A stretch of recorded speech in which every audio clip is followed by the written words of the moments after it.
This is Hockey and Chill with head coach Brett Larson. Coach, thanks for joining us. Thanks for having me. We're going to take a look at that exhibition game between the Mount Royal Cougars and the St. Cloud State Huskies, your first game behind the bench. And one of the first things we wanted to talk about was the zone entry. Coming in the zone, there was a lot of guys bunched up in the corner. How do the guys spread out and start to figure out we got to be in our spots? Well, that's part of getting to know each other, number one, and that's the learning process we're going through right now. But what we try to do is simplify it, and we call it routes. So guys want to be able to finish their routes on zone entry. A lot of times you're trying to attack through the middle of the ice because you're trying to pull their D together. Well, on the big Olympic sheet, if you can pull their D together, now you got areas to kick it to down the flanks. And if you can do that, now you've got a middle lane drive going to the net.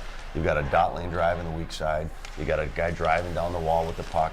Drive, delay, or cut. Those are kind of your options on a zone entries, similar at the Division I level? Very similar. I mean, it's funny, no matter what level you go to, the basic parts of the game really don't change. You have to have that middle lane drive. You have to, because it brings D together and forces them back.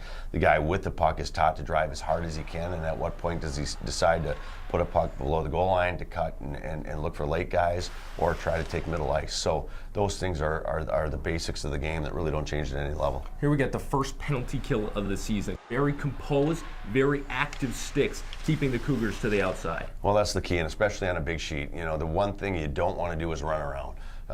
You know, teams will try to bait you into running out of that box on the big sheet, spread you out, find seams, and then you get yourself in trouble. So keeping things fairly tight, good stick detail, making sure the seams are all taken away with sticks, being in good lanes to block shots when you have to. On the other side of that special teams, on your power play, I like to call Jimmy Schultz here the quarterback, because it's his decision and it's his choice. He's got to have that vision along the ice. He does, and what's great about Jimmy Schultz is he has the threat of a shot. So a lot of times that guy at the top is the quarterback who's passing, but teams know if they lay off Jimmy or they force too much on the flanks and it comes back to Jimmy, there's going to be a bomb from the middle, which is very hard to defend. So he's a double threat guy up there. That does it for us here on Hockey and Chill. Thanks, Coach, for joining us. We'll see you in 3 weeks as you guys are back home. Looking forward to it.